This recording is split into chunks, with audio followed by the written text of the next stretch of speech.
Welcome to rhythm of learning. ഇന്നത്തെ ക്ലാസ്സിൽ നമ്മൾ പഠിക്കാൻ പോകുന്നത് അരുണാചൽ പ്രദേശ് എന്ന് പറയുന്ന സംസ്ഥാനങ്ങളാണ്. ഇപ്പൊ കുറച്ച് ദിവസങ്ങളിലായിട്ട് നമ്മൾ ഇന്ത്യയിലെ ഓരോരോ സംസ്ഥാനങ്ങളും പഠിച്ചുകൊണ്ടിരിക്കുകയാണ്.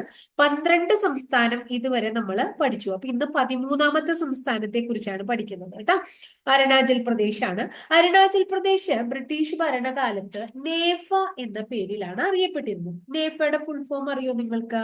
നോർത്ത് ഈസ്റ്റ് ഫ്രോണ്ടിയർ ഏജൻസി എന്നാണ്. നോർത്ത് ഈസ്റ്റ് ഫ്രോണ്ടിയർ ഏജൻസി അഥവാ നേഫ എന്ന് ബ്രിട്ടീഷുകാരെ ഇന്ത്യ ഭരിക്കുമ്പോൾ അറിയപ്പെട്ടിരുന്ന സ്ഥലമാണ് അരുണാചൽ പ്രദേശ് എന്ന് പറയുന്നത്.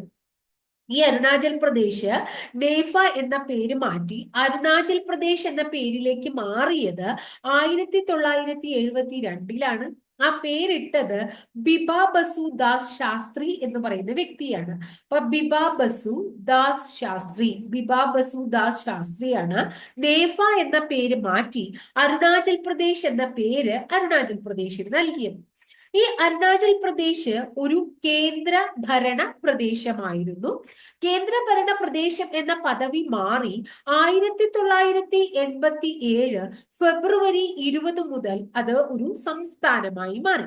അപ്പൊ അരുണാചൽ പ്രദേശ് ഇന്ത്യയിലെ സംസ്ഥാനമായി മാറി. കേന്ദ്രഭരണ പ്രദേശം എന്ന പദവിയിൽ നിന്ന് ഒരു ഇന്ത്യൻ സംസ്ഥാനം എന്ന പദവിയിലേക്ക് മാറിയ വർഷം 1987 ഫെബ്രുവരി 20. നമ്മൾ പറഞ്ഞു ബ്രിട്ടീഷുകാർ ഭരിക്കുമ്പോൾ നേഫ ആയിരുന്നു. നോർത്ത് ഈസ്റ്റ് ഫ്രോണ്ടിയർ ഏജൻസി എന്നുള്ള പേരിലാണ് അറിയപ്പെട്ടിരുന്നത്. നേഫ മാറി അരുണാചൽ പ്രദേശ് എന്ന പേരിലേക്ക് 1972 മാറി. ഈ 72 അങ്ങനെ ആ പേര് നൽകിയത് ബിബാ ബസുദാസ് ശാസ്ത്രിയാണ്. ഇനി കേന്ദ്രഭരണ പ്രദേശമായിരുന്നു അന്നൊക്കെ.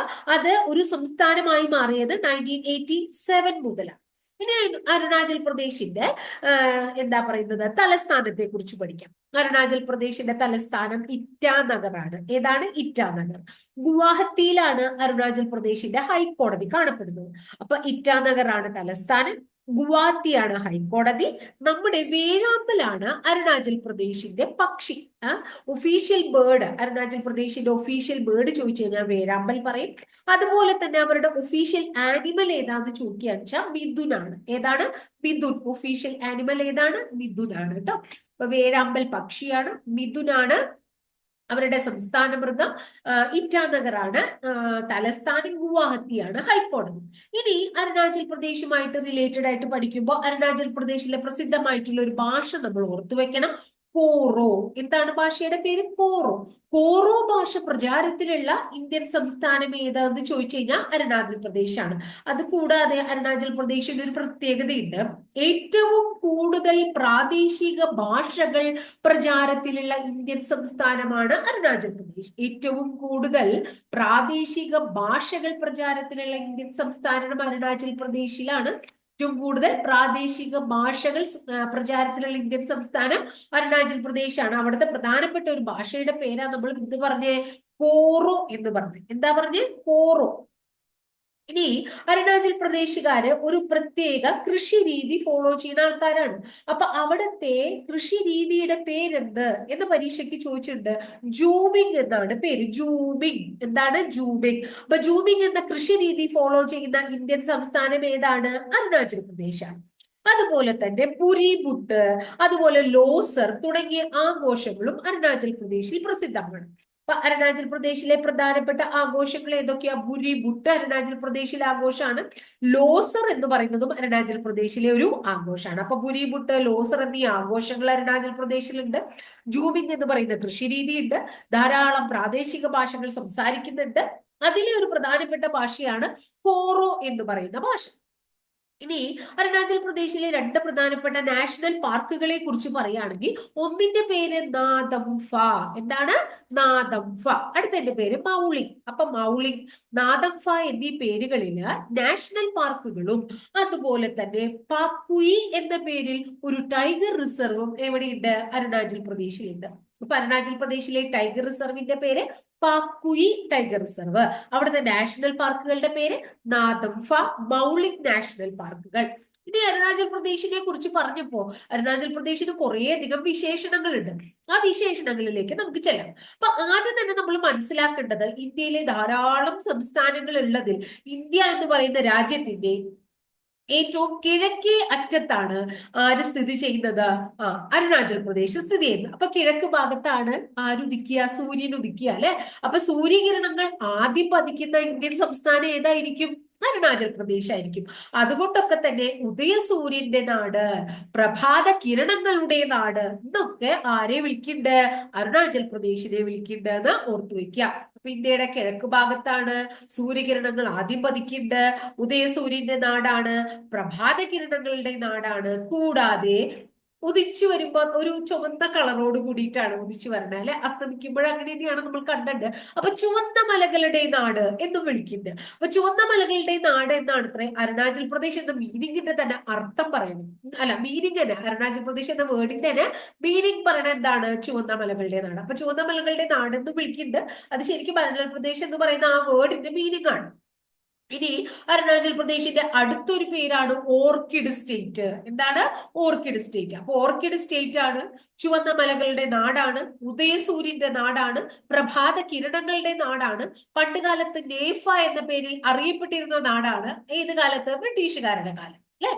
ഇനി നമ്മൾ നേരത്തെ പറഞ്ഞു കുറെ ഭാഷകൾ സംസാരിക്കുന്നുണ്ട്, കോറോ ഭാഷ പ്രചാരത്തിലുണ്ട്. അതുപോലെ ഇന്ത്യൻ സംസ്ഥാനങ്ങളിൽ ജനസാന്ദ്രത ഏറ്റവും കുറഞ്ഞ സംസ്ഥാനമാണ്. ഇപ്പൊ ജനസാന്ദ്രത ഏറ്റവും കുറഞ്ഞ ഇന്ത്യൻ സംസ്ഥാനം ഏതാണ്? അരുണാചൽ പ്രദേശ് ആണ് എന്ന് ഓർത്തു വെക്കുക. നെക്സ്റ്റ് പറയണത് electronic general provident fund system. അതായത് EGPF, electronic general provident fund system ഇന്ത്യയിൽ ആദ്യമായി നടപ്പിലാക്കിയതും അരുണാചൽ പ്രദേശിലാണ്. ഇനി അരുണാചൽ പ്രദേശുമായിട്ട് അതിർത്തി പങ്കിടുന്ന രാജ്യങ്ങൾ ഏതൊക്കെയാണെന്ന് ഓർത്തു വെക്കുക. ചൈന, ഭൂട്ടാൻ, മ്യാൻമാർ ഒക്കെ അരുണാചൽ പ്രദേശായിട്ട് അതിർത്തി പങ്കിടുന്നുണ്ട്. China, Bhutan, Myanmar. ഇനി ഇന്ത്യക്കും ചൈനയ്ക്കും ഇടയ്ക്ക് തർക്കം നിലനിൽക്കുന്ന ഒരു സംസ്ഥാനം കൂടിയാണ് ഏത്? അരുണാചൽ പ്രദേശ് എന്ന് ഓർത്തു വെക്കണം. ഇനി ഒരു ചുരണ്ട്, വളരെ പ്രധാനപ്പെട്ട ഒരു ചുരം, ബോധില ചുരം എവിടെ സ്ഥിതി ചെയ്യുന്നു എന്ന് ചോദിച്ചു കഴിഞ്ഞാൽ അരുണാചൽ പ്രദേശിലാണ് എന്ന് ഓർത്തു വെക്കണം കേട്ടോ. ഇനി ചൈനയുമായി അതിർത്തി പങ്കിടുന്നുണ്ട് എന്ന് പറഞ്ഞില്ലേ? അപ്പൊ ചൈനയിലുള്ള ആൾക്കാര് സദേൺ ടിബറ്റ് എന്ന് വിളിക്കുന്നത് ഏതിനെയാണ്? അത്രേ അരുണാചൽ പ്രദേശിനെയാണ്. അപ്പൊ ചൈന അരുണാചൽ പ്രദേശിന്റെ ഒരു അയൽ രാജ്യമാണ്. അപ്പൊ ചൈന അരുണാചൽ പ്രദേശിനോട് തൊട്ട് കിടക്കുന്ന അയൽ രാജ്യം, ഇന്ത്യയുടെ അയൽ രാജ്യം, പക്ഷെ അരുണാചൽ പ്രദേശിനോട് അതിർത്തി പങ്കിടുന്ന ഒരു അയൽ രാജ്യമാണ്. അതുകൊണ്ട് തന്നെ ചൈനയിലുള്ള വ്യക്തികൾ, ചൈനീസ് ജനത സദേൺ ടിബറ്റ് എന്ന് വിളിക്കുന്നത് അരുണാചൽ പ്രദേശിനെയാണ് കേട്ടോ. ഇനി നമ്മൾ എല്ലാവരും കേട്ടിട്ടുള്ളതാണ് തവാങ്. അത് അരുണാചൽ പ്രദേശിലാണ് തവാങ്. എന്താണ് തവാങ്? ഇന്ത്യയിലെ തന്നെ ഏറ്റവും വലിയ ബുദ്ധമത വിഹാരത്തിന്റെ പേരാണ് തവാങ്. അപ്പോ ഇന്ത്യയിലെ ഏറ്റവും വലിയ ബുദ്ധമത വിഹാരമായ തവാങ് സ്ഥിതി ചെയ്യുന്നത് എവിടെയാണ്? അരുണാചൽ പ്രദേശിലാണ് കേട്ടോ. ഇനി അടുത്തത് അരുണാചൽ പ്രദേശിൽ ഒരു സ്ഥലത്തിന്റെ പേരാണ് ബോട്ടില്ല. ബോട്ടില്ല എന്താണ് ആ സ്ഥലത്തിന്റെ പ്രത്യേകത? ടൂറിസ്റ്റുകളെ വളരെയധികം ആകർഷിക്കുന്ന, അല്ലെങ്കിൽ ഒരു അരുണാചൽ പ്രദേശിലെ പ്രധാനപ്പെട്ട ഒരു ടൂറിസ്റ്റ് കേന്ദ്രം ഏതെന്ന് ചോദിച്ചു കഴിഞ്ഞാൽ നമ്മൾ എന്താ പറയാ? ബോട്ടില്ല പറയാ കേട്ടോ. അതുപോലെ തന്നെ ബ്രഹ്മപുത്ര, സുബാൻസിരി, ലോഹിത് എന്ന് പറയുന്ന നദികളൊക്കെ അരുണാചൽ പ്രദേശിലൂടെ ഒഴുകുന്നുണ്ട്. പക്ഷെ ബ്രഹ്മപുത്രയുടെ പ്രത്യേകത എന്താ വെച്ചാൽ അരുണാചൽ പ്രദേശിൽ ദിഹാങ് എന്നാണ് ബ്രഹ്മപുത്ര അറിയപ്പെടുന്നത്. അപ്പൊ അരുണാചൽ പ്രദേശിൽ ദിഹാങ് എന്ന പേരിൽ അറിയപ്പെടുന്ന നദി ഏതാണ്? ബ്രഹ്മപുത്രയാണെന്ന് നമ്മളൊന്ന് ഓർത്തു വെക്കുന്നത് നല്ലതാണ് കേട്ടോ. പലപ്പോഴും പരീക്ഷയ്ക്ക് ചോദിച്ചിട്ടുള്ള ചോദ്യമാണ്. ഇനി DD അരുൺ പ്രഭ. എന്താണ് DD അരുൺ പ്രഭ എന്ന പേരിൽ ദൂരദർശന്റെ ചാനൽ ഉദ്ഘാടനം ചെയ്ത സംസ്ഥാനം കൂടിയാണ് അരുണാചൽ പ്രദേശ്. അപ്പൊ DD അരുൺ പ്രഭ എന്ന പേരില് ഒരു ചാനൽ തന്നെ ദൂരദർശൻ ഉദ്ഘാടനം ചെയ്തിട്ടുണ്ട് അരുണാചൽ പ്രദേശില്. അതുപോലെ തന്നെ വടക്ക് കിഴക്കൻ സംസ്ഥാനങ്ങളിൽ ആദ്യമായി നമ്മൾ നേരത്തെ പറഞ്ഞില്ലേ EGPF, അതായത് പ്രൊവിഡന്റ് ഫണ്ട് സംവിധാനം കൊണ്ടുവന്നു എന്ന് പറഞ്ഞ പോലെ EPDS ആരംഭിച്ച സംസ്ഥാനമാണ്. EPDS എന്താണ്?